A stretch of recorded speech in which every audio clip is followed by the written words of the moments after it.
Shalom saudara-saudara yang terkasih dalam Tuhan Yesus Kristus, selamat pagi. Renungan harian kita diambil dari 1 Petrus pasal yang ke-1 ayat 3 sampai yang ke-12. Judul renungan kita pada hari ini adalah kemenangan yang tertunda. Berada dalam posisi kalah gol bagi suatu tim sepak bola tidak selalu berujung kekalahan selama peluit panjang wasit belum diperdengarkan. Bahkan keadaan dapat berbalik manakala tim yang bersangkutan mampu memanfaatkan injury time untuk mencetak gol demi mengungguli tim lawan. Banyak tim sepak bola yang justru meraih kemenangan pada menit-menit pengganti waktu yang hilang tersebut. Hidup dalam dunia yang penuh dengan tantangan dan pencobaan seringkali membuat orang-orang percaya hanya melihat tantangan dan kesulitan terbentang di depan mata. Namun selama tetap memelihara iman, di ayat yang 5, mereka akan meraih kemenangan sebagaimana yang dijanjikan oleh Tuhan. Di dalam 1 Korintus 15 ayat 57, akhir kehidupan mereka kelak berujung pada kemuliaan dan kehormatan. Kemuliaan dan kehormatan pada dasarnya tidak dapat dilepaskan dari tujuan iman, yaitu keselamatan jiwa. Akhir hidup semacam ini tentu saja merupakan jawaban atas pengharapan yang tak pernah pudar dalam diri orang percaya. Pengharapan itulah yang mendorong mereka untuk tetap percaya dan mengasihi Tuhan, serta melakukan yang terbaik bagi kemuliaan namanya, sampai jiwa terpisah dari raga mereka. Bagi orang percaya, hidup berarti menunda kemenangan. Kemenangan adalah kepastian.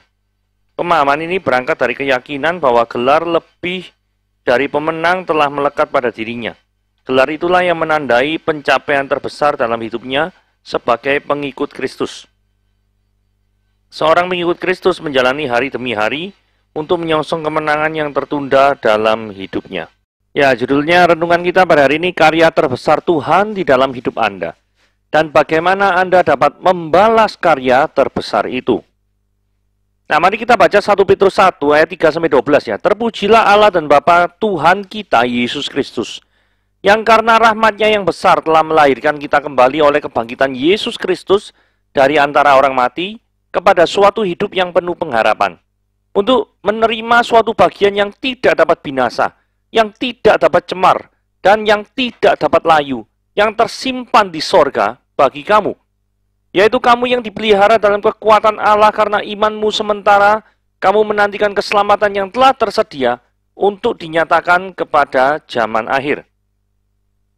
Bergembiralah akan hal itu, sekalipun sekarang ini kamu seketika harus berduka cita oleh berbagai-bagai pencobaan. Maksud semuanya itu adalah membuktikan kemurnian imanmu, yang jauh lebih tinggi nilainya daripada emas yang fana, yang diuji kemurniannya dengan api, sehingga kamu memperoleh puji-pujian dan kemuliaan dan kehormatan pada hari Yesus Kristus menyatakan dirinya. Sekalipun kamu belum pernah melihat Dia, namun kamu mengasihinya, kamu percaya kepada Dia, sekalipun kamu sekarang tidak melihatnya, kamu bergembira karena sukacita yang mulia yang tak terkatakan. Karena kamu telah mencapai tujuan imanmu, yaitu keselamatan jiwamu. Keselamatan itulah yang diselidiki dan diteliti oleh nabi-nabi yang telah bernubuat tentang kasih karunia yang diuntukkan bagimu. Dan mereka meneliti saat yang mana, yang bagaimana yang dimaksudkan oleh Roh Kristus yang ada di dalam mereka, yaitu roh yang sebelumnya memberi kesaksian tentang segala penderitaan yang menimpa Kristus dan tentang segala kemuliaan yang menyusul sesudah itu. Kepada mereka telah dinyatakan bahwa mereka bukan melayani diri mereka sendiri, tetapi melayani kamu dengan segala sesuatu yang telah diberitakan sekarang kepadamu, dengan perantaran mereka yang oleh Roh Kudus yang diutus dari sorga, menyampaikan berita Injil kepadamu, yaitu hal-hal yang ingin diketahui oleh malaikat-malaikat. Ayat 3 kita lihat ya, terpujilah Allah dan Bapa Tuhan kita. Mengapa Allah perlu dipuji dalam konteks ini gitu ya? Karena Allah adalah sang pemberi pengharapan. Ketika manusia tidak memiliki harapan, tidak memiliki jalan keluar terhadap dosa.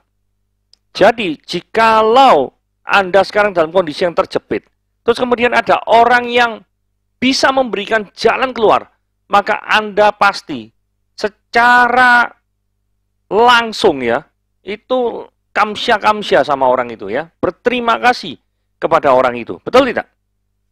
Benar kan? Karena apa? Orang itu sangat berjasa meloloskan saudara dari segala permasalahan yang saudara hadapi. Nah, ini mengapa kok Allah perlu dipuji? Karena Allah memberikan pengharapan, dan pengharapannya itu pasti. Bukan omong kosong. Bukan misalkan orang investasi bodong. Bukan kayak gitu. Pemberi pengharapannya itu pasti. Ya toh? Nah, pengharapannya seperti apa? Yang karena rahmatnya yang besar.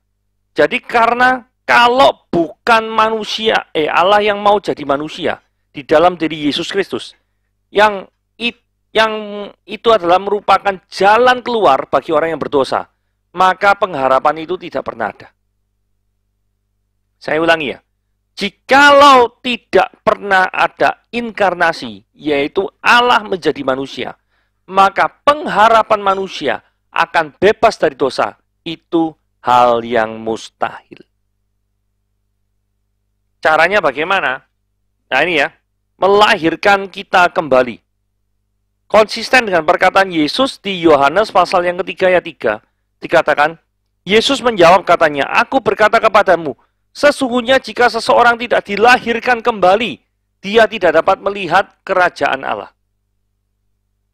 Jadi di sini kita lihat ya, orang tidak bisa dilahirkan kembali, tidak bisa melihat kerajaan Allah. Jadi ada suatu pekerjaan Roh Kudus, yaitu melahirkan kita kembali. Jadi kalau orang tidak born again, maka orang itu tetap dalam kehidupan lamanya, tetap menyukai daripada segala keberdosaannya, dan tidak akan pernah memiliki kerinduan terhadap hal-hal yang rohani. Nah, kemudian ada frase oleh kebangkitan Yesus Kristus dari antara orang mati. Ini menunjukkan keilahian daripada Yesus Kristus.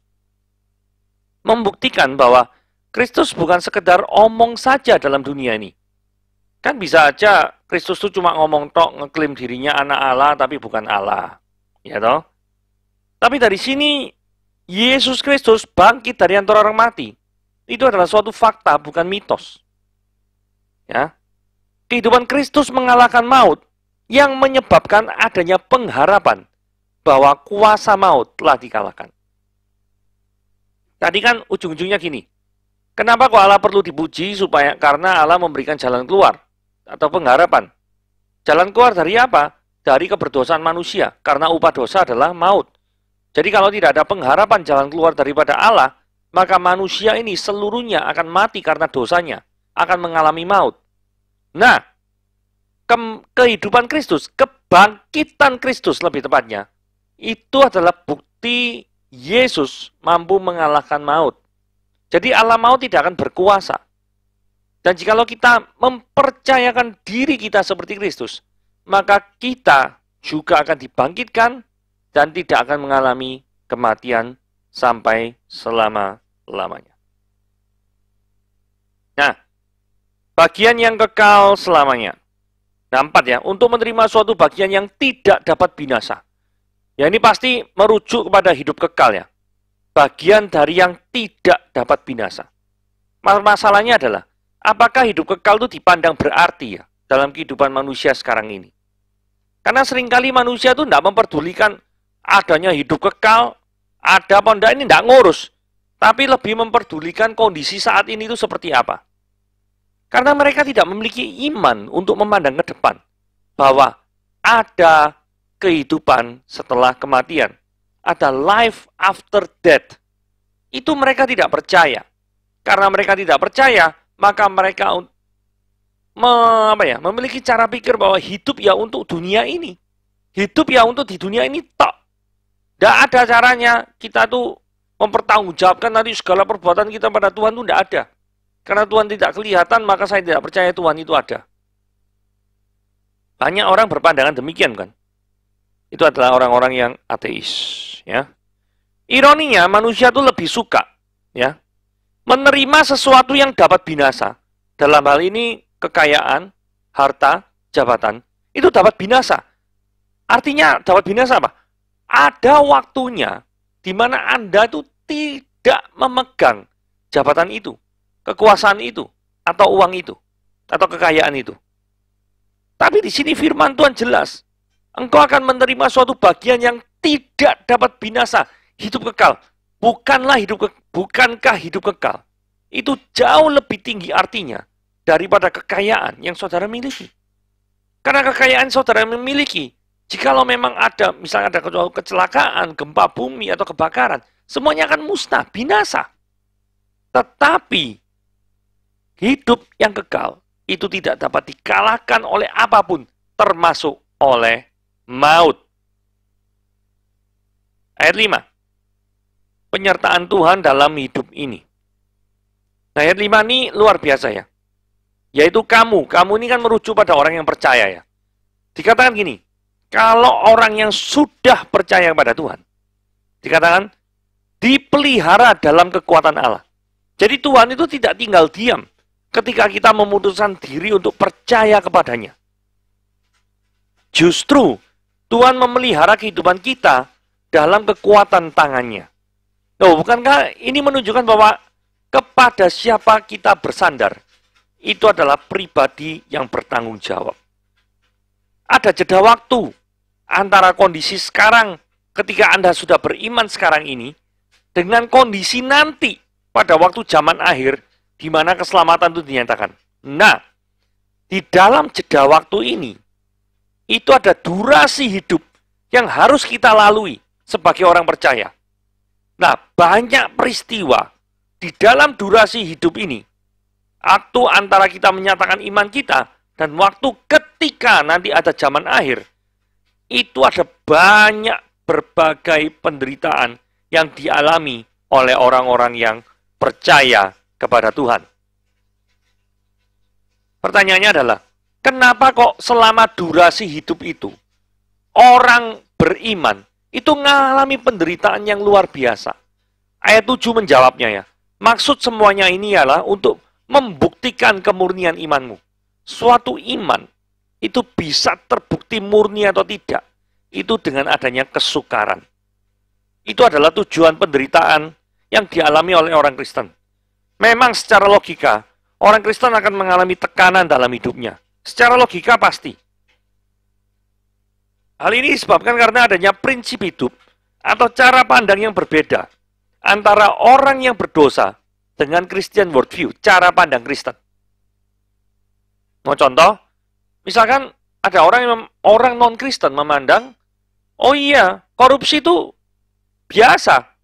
Ngambil uang perusahaan untuk kepentingan diri sendiri itu biasa, lakukan saja, tidak masalah. Tetapi orang Kristen jelas menolak itu adalah dosa. Dan sebagai tanggapannya, orang-orang yang tidak percaya Tuhan mengatakan, lah kamu sok suci lu, masa ada uang di depan mata kamu nggak mau, sok suci lu. Nah, jadi ada perbedaan yang besar antara cara pandang orang dunia dengan cara pandang kekristenan.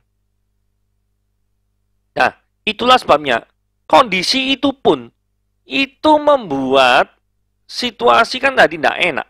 Hidup jadi tidak enak, tidak nyaman karena dimusuhi oleh teman dan lain sebagainya.